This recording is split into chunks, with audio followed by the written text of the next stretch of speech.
Assalamu alaikum wa rahmatullahi wa barakatuh and good day. I am Kara Karudin, a member of the Group 4 reporters with the topic Technology and Media Globalization. So I will be discussing two of the said topics. Firstly, the global communication and connectivity and the digital cultural exchange. Technology and media globalization, global communication and connectivity. Due to the rapid advancement of digital technologies and the global reach of media platforms, the global communication and connectivity have transformed. The development of the internet, social media, and digital tools has significantly altered how people interact, share information, and influence societies across borders. According to Ahmed, global communication has revolutionized the way individuals, organizations, and nations interact, breaking down geographical barriers and fostering unprecedented connectivity. Technology has been a driving force behind media globalization, enabling information to travel quickly and seamlessly across the globe. So, ito ay dahil sa mga high-speed internet, smartphones, and social media platforms na meron tayo ngayon, which somehow democratize content creation and distribution, allowing anyone with internet access to share and consume media. So, this level of connectivity has reshaped how information is shared and consumed, creating a globally connected community that was once unimaginable. Understanding media globalization. So, the globalization of media refers to the interconnectedness of media systems across national borders, shaping cultural exchange, communication, and information dissemination. So, alam naman natin na before is yung pagiging pag-disseminate ng information or pakikipag-communicate or cultural exchange within a nation, sa isang nation lang, is very difficult before. So, unlike now na due to the media globalization is napadali na lahat, hindi lang within nation yung pwedeng mag-cultural exchange or makipag-communicate sa isa't isa or ma-disseminate yung information but across the globe kasi within the information from one country can be delivered to another country through the media globalization. So what is global connectivity? So according to Pramatarov, ito yung ability of the people and also the devices and systems worldwide to communicate and transfer data in real time. So regardless of the geographical location is nagkakaroon ng instant communication between the people or among the people, the devices, and also the systems worldwide. So ito yung na-mention natin kanina.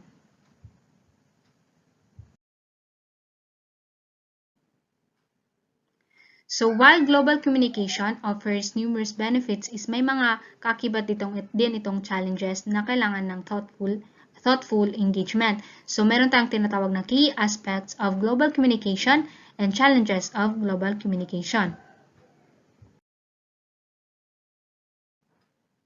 So the key aspects of global communications includes firstly, cultural exchange, which is nasi-share natin yung culture natin sa iba and nalalaman din natin yung culture ng iba through social media platforms and other system of global communication or media globalization. So secondly, economic collaboration, which is nagkakaroon tayo ng chance to engage in international trades and also collaborate with other partners across borders. Thirdly is empowerment of social media or social movements, which is nagkakaroon tayo ng chance to raise awareness by using digital platforms and share information and connect with supporters globally. And lastly is yung technology's role, which is yung rise of the internet, social media, and streaming platforms is nagkakaroon tayo ng chance for greater participation from not only local audiences but also global audiences. So there are also challenges of global communication. Firstly, misinformation and disinformation, which is madaling na-spread yung mga false information and disinformation, and also the cultural homogenization, which is yung instead na preserve natin yung culture natin locally is na-overshadow siya ng mga global cultures. Also, the digital divide, which is hindi kasi lahat is may access through media and internet. So, yung mga rural areas is na-leave behind. And also, the local versus global content, which is the tension between local and global content, can lead to identity conflicts, and also the regulatory and ethical concern, which is the issues such as content censorship, misinformation, and privacy concern required thoughtful consideration by policymakers and media organizations. So I also want to share this information wherein nagkaroon ng portal connecting New York and Dublin in Ireland. So this portal was built by and founded by Benedictus Gailis. So yung portal is meron siya sa Dublin, Ireland, and Sydney sa New York. So yung mga para siyang FaceTime or video call na live, yung mga tao na nasa Ireland is nakikita din nila yung mga tao sa New York through that portal. So during the first months na na-built yung portal na yun is maganda yung resulta because nare-reunite yung mga friends na between those countries and also families. But after some time, may incident na nangyari na yung mga people from the two countries is minamak nila yung isa't isa. And also, nagkakaroon ng disrespect thing of people. So, ang nangyari is temporarily close ng owner or founder yung portal. And after some time, reopen niya by updating some such as pag nagkakaroon ng mga something immoral na ginagawa yung mga tao in front of that portal is naboblur yung camera ng portal. But after some time is na permanently na na-close na rin yung portal by the founder. So in conclusion, global connectivity is much more than just a technological concept. It is a transformative force that shapes how we communicate, live, and work in the modern world. It has removed the distance barriers and is weaving a more connected and collaborative world and is advancing rapidly. So as long as nag-evolve yung technology, the scope and impact of the connectivity market will only expand, bringing new opportunities for businesses, individuals, and entire industries. So today, we are going to talk about the intersection of the digital economy, e-commerce, and globalization. We'll dwell into how the digital world has reshaped our lives and the global marketplaces. Before we dive into this digital aspect, let's first understand the globalization. So globalization is essentially the transplanetary process that involves the increased flow of people, object, place, and information. It is not just about the economics. It is also about how these flows are shaped by various structures. To have a better understand, let's consider the metaphors, the shift from solid to liquid. In the pre-globalized era, things were solid, meaning they were hard to move and change. A heavy and physical book is a good example. But in today's world, things have become more liquid, just as water flow easily. Information and digital goods move quickly without much resistance. Think of a downloadable ebook. It is easily accessed and shared. How e-commerce became digital. So e-commerce has evolved significantly in this shift. Originally, it involves ordering physical goods online, like ordering a book from Amazon. You had to wait for it to be delivered physically. Now we have a digital product like ebook on Kindle that can be obtained instantly. This highlights the move from physical to digital commerce. So the internet is a key part of this digital world. It has a really speed up globalization and it is very important part of it. It is built and run by global company and organization. The internet also facilitates social connection through online social network. The platform like Facebook, Twitter help people connect globally, share information. These include people staying connected with their own culture through such as reading online newspaper from home. The technology is the engine behind these rapid global flows. It is not just about the internet. Think about how digital technology is used in modern warfare, affecting everything from targeting to surveillance. So technology plays an important role in expediting global process in general. So what are the liquid goods in digital world? So digital content includes like movies, videos, music, book, newspaper, and photos. This can be easily exchanged over the internet, driving a whole new kind of global commerce and engagement. The digital economy enables new form of work, including outsourcing. For example, a digitized X-ray from London can be sent to and read by a lower-paid radiologist in Asia. This is an outsourcing, where work is transferred to company in other countries in exchange for money. So digital technology makes these kinds of global exchange easy. The digital economy has profoundly changed our daily lives. We use the internet for countless activities, from applying for jobs to listening to music to checking news and connecting with families.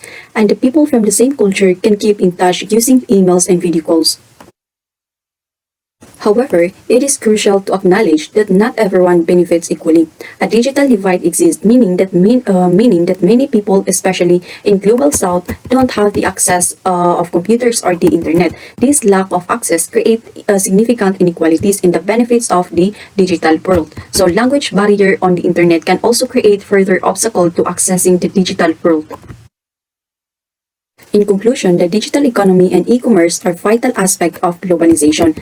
They are characterized by fast-flow digital product and global interconnectedness, driven by the internet and technology. The digital world offers many opportunities, but we must also be mindful of the inequalities that persist. We need to find ways to ensure that the benefits of this digital world are shared by all. Today, we are going to dwell into a transformative world of automation and industry. It is not just about robots taking over. They represent a significant shift in how our lives or how our world operates, impacting everything from manufacture to healthcare. So what exactly is Industry 4.0, or also known as Fourth Industrial Revolution? At its core, it is about integration of advanced digital technology into industrial process. This is not just about using computers. It is about creating completely interconnected system. Its key components include Internet of Things, cloud computing, artificial intelligence, robotics, data analysis. The Internet of Things where machines collect and exchange data. In cloud computing, which allow us to store and process massive amount of data. The artificial intelligence, which allow machine to make decision and solve the problem. In robotics, the advanced robot handle complex and dangerous tasks, increasing safety and reduced human error on the production floor. And the data analytics has the ability to collect and analyze large amount of data, enables business to optimize process, personalize product, and improve decision making. So what about the automation? So automation is the use of technology to perform tasks with minimal human intervention. It's not a new concept, but being revolutionized by this new technology in industry, the Taylorism, which is a method to measure and control work process, and also this skilled worker often make automation possible. These include robotic system on production lines and automated warehouse. The goal of automation is often to increase efficiency, reduce cost, and improve safety. There are many positive aspects to automation and industry.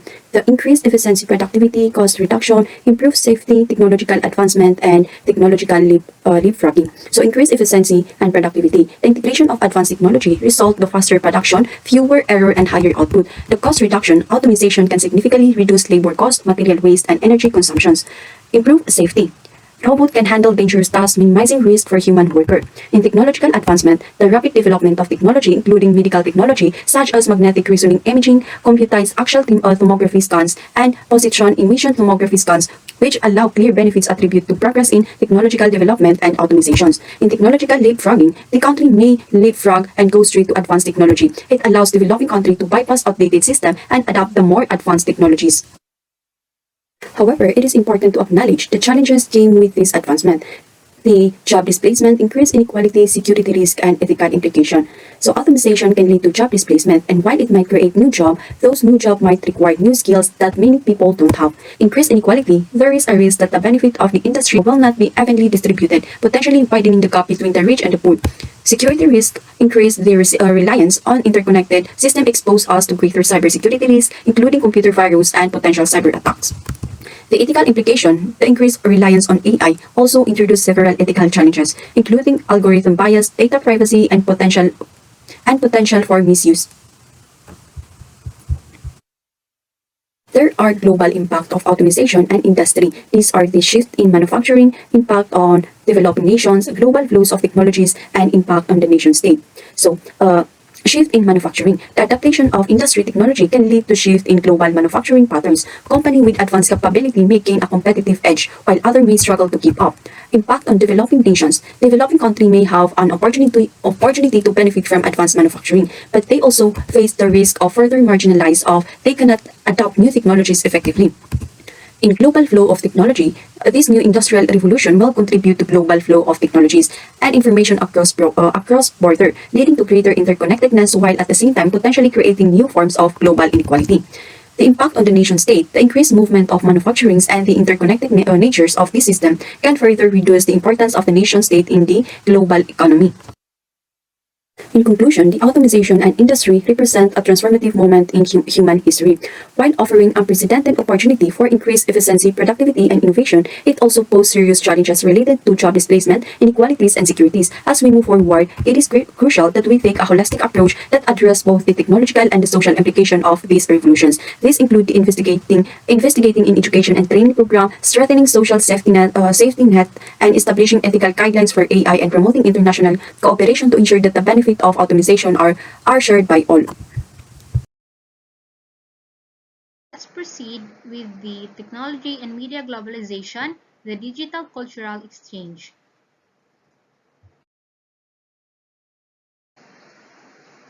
So in the era of digital transformation, technology and media have revolutionized the way cultures interact and influence one another.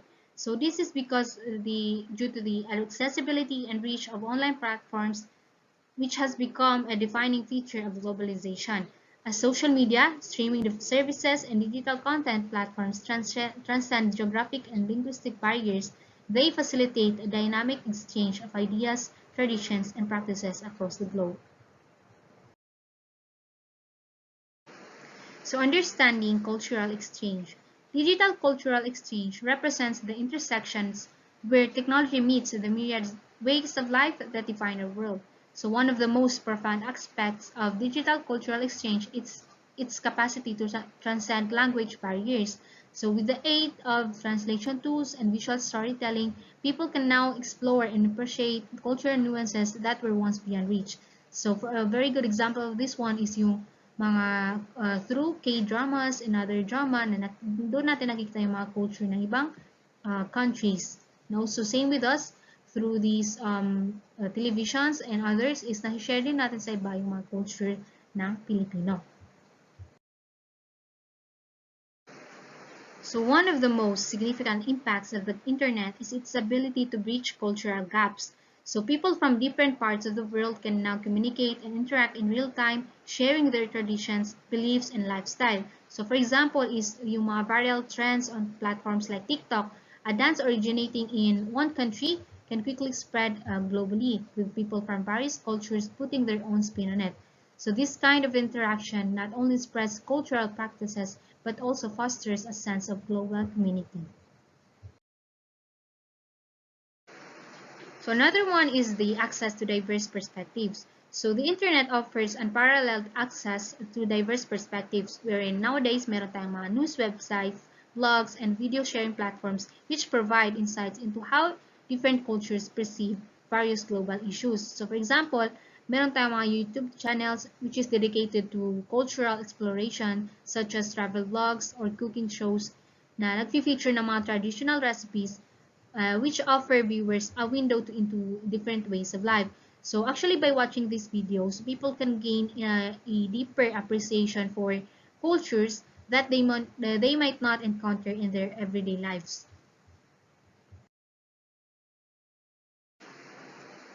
Also, the virtual communities and forums. Online communities and forums serve as gathering places for people with shared interests regardless of their geographical location. These virtual spaces allow individuals to discuss cultural topics, share experiences, and learn from each other. So actually, example dito is yung meron sa Reddit na nag-host sila ng numerous communities or yung mga sa subreddits na dedicated to specific cultures, languages, and traditions. So, yung mga user is pwede silang mag-ask ng question, mag-share ng stories, and participate in discussion that enhance their understanding of different cultures. So, what we have mentioned earlier are the positive aspects of cultural exchange. So, while may mga positive aspects, there are also significant challenges that can hinder in social integration despite those positive aspects of cultural exchange.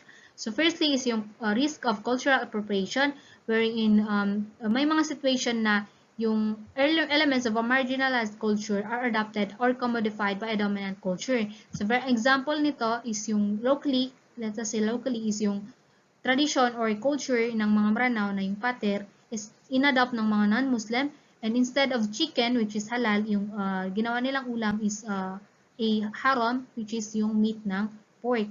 So, nagkakaroon ng risk of or nagagamit yung mga elements ng isang culture inappropriately. So, second is the potential for cultural conflict or misunderstanding, wherein different cultural practices and values intersect in globalized societies. Tension can arise when individuals or groups struggle to reconcile contrasting worldviews. So, yung mga differences in religious practices, gender roles, or approaches to family life can lead to discomfort or conflict within communities. And additionally, globalization can also lead to cultural homogenization, wherein dominant culture or often the Western ones spread their influence across the globe, sometimes at the expense of local traditions and customs. So, for example, is mga fast food chains, global fashion brands, and pop culture phenomena na nagkaka-create ng mga sense of uniformity as people in different countries adopt similar lifetimes and values. And lastly is the spread of misinformation and stereotypes, wherein it can also lead to culture shock when one visits countries kasi nagkakaroon na sila ng idea kung ano or stereotype kung ano yung culture ng isang country, and when they actually visit that country is kapag hindi tugma yung stereotypes nila is nagkakaroon sila ng culture shock.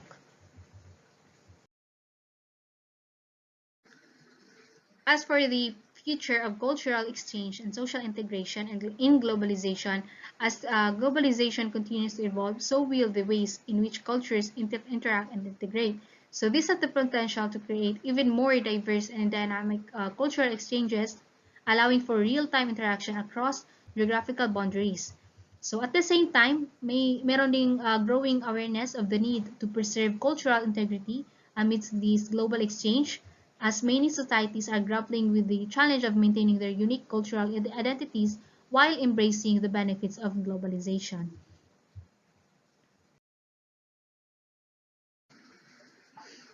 So in conclusion, as we move forward, the future will depend on how societies strike a balance between global interconnectedness and local identity. So to make the most of globalization's potential, we must promote responsible cultural exchange and at the same time protect cultural integrity and develop inclusive social policies. So by doing so, we can ensure that globalization becomes a force for mutual understanding, progress, and shared prosperity. So, good day to each everyone. So, our topic today is all about technology and media globalization, particularly in knowledge and education. So, the intersection of technology and media globalization has significantly transformed knowledge and education, creating new opportunities for learners and educators. This report explores the multifaceted impacts of these changes on knowledge dissemination, educational practices, and the overall learning experience. So we have this enhanced access to knowledge. Globalization has dramatically expanded access to information, breaking down geographical barriers. The internet serves as a vast repository of knowledge, allowing students and educators to access diverse resources that were previously unattainable. Online platforms like Coursera and edX have democratized education, enabling students to learn at their own pace. This shift fosters inclusivity, allowing learners to varied backgrounds to engage with content that resonates with their experiences. Have also innovative teaching methodologies. Technology has revolutionized teaching methodologies, enabling innovative approaches that caters to diverse learning styles. Digital tools such as interactive whiteboards and educational apps have transformed traditional pedagogies into dynamic learning experiences. These technologies enhance student engagement and promote collaborative learning, allowing students to work together on projects regardless of location. The integration of educational technology or EdTech also supports personalized learning experiences, tailoring content to meet individual student needs. Also, the challenges in technology integration. Despite the advantages, challenges persist in integrating technology into education. The digital divide remains a significant barrier as disparities in access can exacerbate existing inequalities in educational opportunities. Students in underprivileged areas may lack reliable internet access or modern devices necessary for online learning. Additionally, the rapid pace of technological change requires ongoing professional development for educators to effectively integrate technology while addressing ethical considerations surrounding data privacy. Also, the globalization's impact on educational content. Globalization also influences the content delivered in educational settings. There is a growing emphasis on applied disciplines aligned with the market demands, which can create tensions between vocational training and traditional liberal arts education. Moreover, cultural imperialism can overshadow local traditions within educational frameworks, highlighting the need for curricula that incorporate diverse perspectives. So, in conclusion, the interplay between technology and media globalization has fundamentally transformed knowledge acquisition and education. The internet provides unprecedented access to information, while international collaborations enrich the educational experience. Innovative teaching practices cater to various learning styles, enhancing engagement and personalization. However, addressing challenges such as the digital divide and ensuring equitable access is crucial for maximizing the benefits of globalization in education. As educational institutions increasingly adopt market-oriented approaches, it is essential to maintain a balance between fostering innovation and preserving educational integrity. Looking ahead, stakeholders must embrace opportunities presented by technology while remaining vigilant about challenges. A future-oriented educational framework should prioritize inclusivity and critical engagement with information, cultivating informed global citizens equipped to navigate an interconnected world. Assalamualaikum warahmatullahi wabarakatuh, and good day everyone. So I am Noraldin Aladdin. So I'll be discussing the global health and biotechnology. So before we discuss the global health and biotechnology, let us first discuss or let us first know what is globalization. So uh, what is globalization? Globalization is the process of increasing interconnectedness and interdependence among countries through economic, political, cultural, and technological exchanges. So it involves the movement of goods, services, people, information, and ideas across borders, leading to greater integration of economic and societies worldwide. So, ang mga dito sa globalization is the economic globalization, like for example the trade, international market, multinational corporation, and global financial systems. Political globalization naman, the role of international organization like UN, WTO, IMF, global governance, and diplomacy. So, sa mga cultural globalization naman, the spread of ideas, media, languages, and lifestyle across the world. So, sa technological globalization naman is the impact of internet, communication, technologies, and digital transformations. So, environmental globalization naman is global environmental issues like climate change, deforestation, and pollution. Sa social globalization naman is migration, global labor markets, and human rights. So, para mas maintindihan natin ano yung globalization, mag-imagine tayo, imagine yung world as big village where everyone is connected. People from different countries can trade goods, share ideas, watch the same movies, use the same technology, and even work together on global issues like climate change. So, like for example, pag kumakain ka ng fast food like McDonald's, for example, na na-experience mo yung brand na nagmula sa Amerika, pero ngayon almost exist in almost every countries. So in simple terms, para mas maintindihan, the globalization means the world is more connected than ever, affecting how we live, work, and interact every day. So let us move on. Oh, naintindihan na yun. So let us move on to the global health and biotechnology. So first, let us know what is global health. So from its definition, global health focuses on improving health and achieving equity in healthcare for people worldwide. It involves efforts prevent disease, promote well-being, and ensure access to medical care across different countries. So uh, mga ano ng global health is infectious disease, like fighting, like for example fighting infectious disease, like in the fighting pandemics like COVID-19, malaria, HIV, AIDS, and tuberculosis. At ito yung mga example na yan. So nakikita nyo naman dyan yung mga COVID-19 like another one is the non-communicable disease, mga NCDs, managing conditions like diabetes, cancer, and heart disease. So health system and policies strengthening hospital, healthcare workers, and global health policies, or sa environmental health, addressing pollution, climate change, and clean water access. So ano yung mga challenges in global health? So ito yung mga challenges in global health. First is unequal access to healthcare. Second one is lack of funding and medical resources. Third is emerging health threats like pandemics and antibiotic resistance.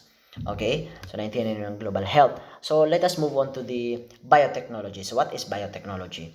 Biotechnology is the use of biological systems such as cells and DNA to develop useful products and techniques and technologies, I mean, especially in medicine, agriculture, and environmental sciences. So, ano yung mga types of biotechnology? First is the media technology, developing vaccines, mga medical technology, biotechnology, developing vaccines, medicines, and gene therapies, like for example, COVID-19 vaccines. Ayun yung mga basic example na, no? Genetic engineering, editing DNA to treat genetic disease. So, mga pharmaceutical biotechnology, producing antibiotics, insulin, and other drugs. Bioinformatics, using computers to analyze biological data, like tracking disease outbreaks, parang ganun. So, tissues, engineering, growing artificial organs for transplant. So, ano yung mga benefits of biotechnology in global health?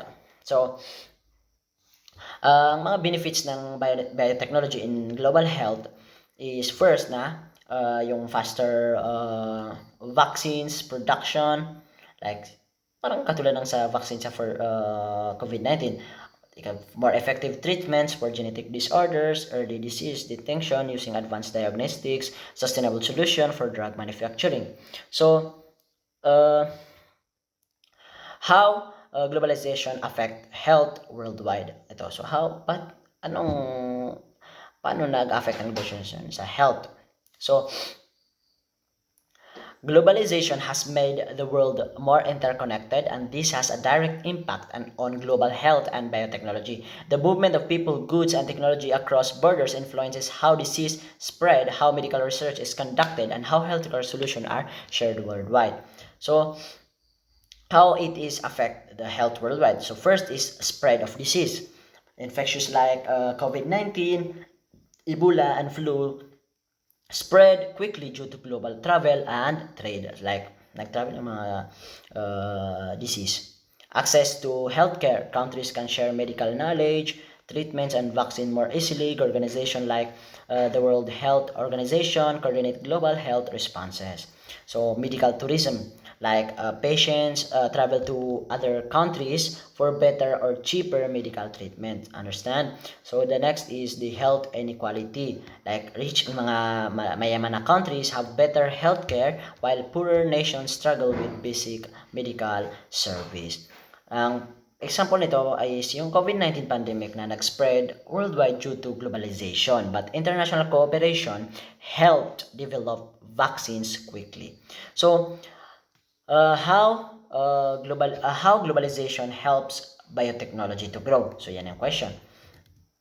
So by it helps biotechnology to grow by first is faster innovation. Scientists from different countries work together, like they work together on genetic research, medicine, and new treatments. Like, and second is global drug production. Medicines are made in one country and shipped worldwide. Like for example, yung sa ano ba yan? India, they produced many genetic drugs. Next one is technology transfer. Rich countries share advanced medical technologies with developing nations. Ethical concerns. Different countries have different rules on genetic engineering and artificial intelligence in medicines. Okay. So all in all, para mas maintindihan natin, globalization has helped biotechnology grow and made healthcare solutions available worldwide. However, it also creates challenges like unequal healthcare access, ethical issues, and the rapid spread of disease.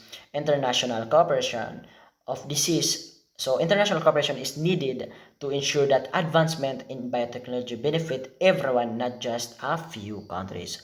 So that would be all kasi limited lang yung oras namin. So I think I've discussed it. I discussed it. Okay. Thank you. That would be all for the global health and biotechnology. So, good day to each everyone. So, our topic today is all about technology and media globalization, particularly in cybersecurity and privacy. The intricate relationship between technology and media globalization has significantly transformed communication and commerce while raising critical issues surrounding cybersecurity and privacy. As societies increasingly depend on digital platforms, vulnerabilities have emerged, necessitating robust cybersecurity measures to combat a rising tide of cyber threats, including organized crime and state sponsored attacks. Cybersecurity challenges. Cybercriminals exploit weaknesses in web applications and interconnected devices, leading to data theft and operational disruptions. The global nature of these threats complicates responses as incidents in one region can impact entities worldwide. For instance, organizations face reputational damage and financial loss due to inadequate cybersecurity practices, which have already cost the global economy billions. Privacy regulations. Regulations, as technology globalization progresses, regulatory frameworks governing data privacy are evolving. The General Data Protection Regulation, or the GDPR, in the European Union exemplifies efforts to prioritize individual privacy rights while imposing strict requirements on organizations regarding data collection and usage. However, balancing security needs with privacy rights remain contentious as governments often seek access to encrypted data for national security purposes. Misinformation in its, and its impact. Misinformation poses unique challenges with this landscape. Disinformation campaigns undermine trust in institutions and exacerbate vulnerabilities in society. The spread of false information can complicate efforts to maintain cybersecurity and public trust in media institutions. Emerging technologies. Emerging technologies such as artificial intelligence or AI and blockchain offer opportunities but also introduce new vulnerabilities. For example, AI can be weaponized for sophisticated cyber attacks or misinformation campaigns. Organizations must adopt proactive cybersecurity measures to address these evolving threats while navigating complex regulatory environments. Global cooperation. International collaboration is essential for effectively addressing cross-border cyber threats. Initiatives like the United Nations Global Program on Cybercrime aim to establish frameworks for cooperation among nations, although conflicting national interests often hinder consensus on global cybersecurity standards. In conclusion, in summary, the globalization of technology and media has reshaped how information is shared, creating both opportunities and challenges in cybersecurity and privacy. As digital platforms expand, the risks associated with cyber threats, data breaches, and privacy violations have grown significantly. A multi-stakeholder approach involving policymakers, technology companies, and users is crucial for fostering a safer digital environment that protects individual rights while promoting innovations. Assalamualaikum warahmatullahi wabarakatuh. Once again, I'm Nuraldin Aladin. So I will be discussing the environmental technology. So first, let us know what is environmental technology. So based on the definition, environmental technology, also called green technology or clean technology, refers to the use of science and engineering to create solutions that protect the environment, reduce pollution, and promote sustainability. It focuses on minimizing human impact on nature while improving resource efficiency.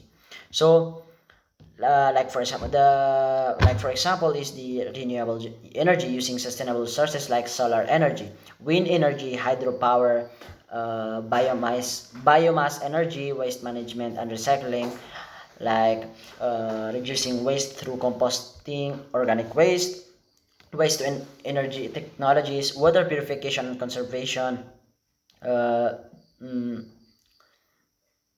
and also air pollution control, electric vehicles, eco-friendly building technologies, energy efficient materials, smart lighting and cooling systems, green roofs to improve air quality. So why is environmental technology important? So uh, it reduces pollutions and waste. Second, second saves natural resources. Third, fight climate change. Fourth, improves public health. Fifth, creates sustainable energy sources. So, yan ay yung mga bakit importante ang environmental technology. So, mga example ng environmental technology is yung nakikita niyo sa picture na electric cars, Tesla electric cars helps nakakatulong ito para ma-reduce yung mga fuel pollution. Smart grids optimize electricity use and prevention energy waste. Yung mga plastic eating bacteria help break down waste faster. Yung mga drones, yung nakikita niyo ngayon na mga drones na ginagamit nila sa mga pananim, drones in agriculture help monitor crops and reduce pesticide use. So, environmental technology is essential or important for a sustainable future. It helps industry, governments, and individuals reduce their carbon footprint and protect the planet for future generations. So, how can we connect environmental technology to globalization? So, globalization has increased industrialization, urbanization, and trade worldwide. So, leading to significant environment challenges such as pollutions, deforestation, and climate change. Environmental technology or green technology plays environmental technology or green technology plays a crucial role in addressing these global issues by promoting sustainable solutions across border. So, uh, how globalization affects environmental issues. So nakikita nyo naman dyan, first is increased pollution, like industrial growth and global transportation have increased air and water pollution, deforestation and resource depletion. The demand for goods has led to deforestation and overuse of natural resources. Climate change, greenhouse gas emissions from factories, vehicles, and power plants contribute to global warming. Waste generation, more trade means more packaging, waste, and pollution in oceans. So, rule ng environmental technology in globalization? So, global spread of green technology, countries share, adopt advanced eco-friendly technologies like renewable energy and waste management system. international collaboration on sustainability, agreements like the Paris Climate Agreement encouraging nations to adopt clean energy and reduce emissions. Green supply chains, companies worldwide use eco-friendly production methods to reduce their carbon footprint. Technological innovation for a greener world, innovations like carbon capture, electric vehicles, and smart agriculture are used globally to fight environmental damage. So ang pinaka-example nito is yung nakita niyo kanina, yung Tesla car that are sold, yung Tesla car is now sold globally promoting cleaner transportation.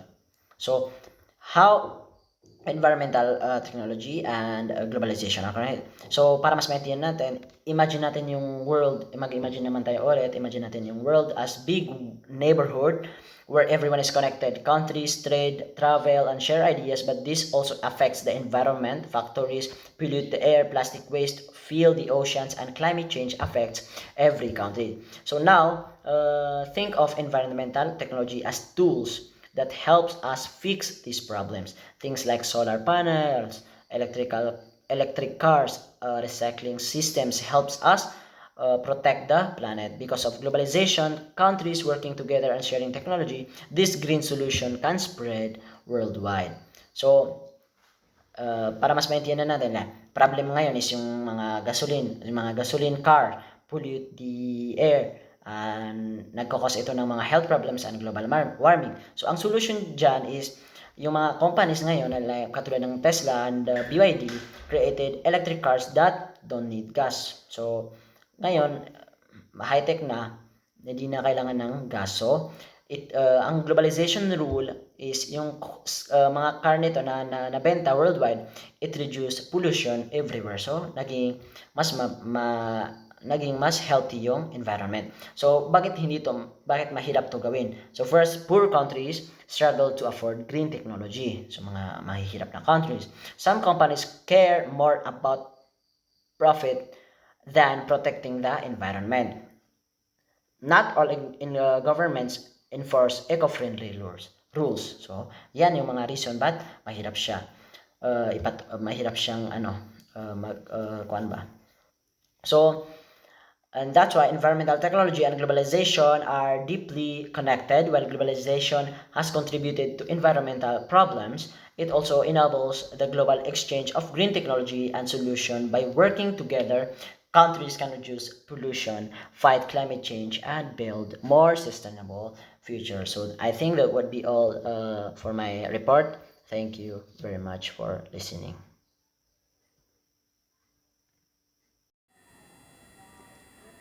Good evening, everyone. My name is Abdullah Kasimra. I'll be reporting technopolitical dynamics and technodiffusion based on my understanding. To understand this topic, we'll be figuring out three things, which is technopolitical dynamics, technodiffusion, and their relation to one another. To start with, what is technopolitical dynamics? Technopolitical dynamics refers to the complex interplay between technology and politics in shaping contemporary societies. It acknowledges that the technology is merely a tool but an active force that influences political process, power, structure, and social relation. This concept emerged in the late 20th century as information and communication technologies, ICTs, became increasingly pervasive and influential. To put it simply, technopolitics is about who gets to control that tool and how they use it. Think of it like a giant game of chess. Countries are competing to the best at creating and using technology. They want to be the ones who build the most powerful computers, the fastest internets, and the most amazing gadget. But technology can also be dangerous. It can be used to spy on people, spread false information, or even start wars. So technopolitics is about figuring out how to use technology safely and fairly. As an example would be the race for 5G. Imagine a race where countries are competing to create the fastest and most powerful internet network. The country that wins this race could control how information flows around. the world, which could give them a big advantage in business, security, even military power. This is a real world example of technopolitics where countries are striving for technological sovereignty. And another example would be social media and elections. Think about how social media platforms like Facebook, Twitter are used during elections, even TikTok. Some people use them to spread information and organize events, while others use them to spread false information or manipulate voters. This is a good example of how technology can be used for both good and bad purposes, and how technopolitics involves understanding and managing these risks. Then there is technological diffusion. Technological diffusion refers to the process by which new technology or innovation are adopted and spread throughout population and market over time. It encompasses how new ideas, products, and practices are integrated into everyday life, influencing economic growth and societal change.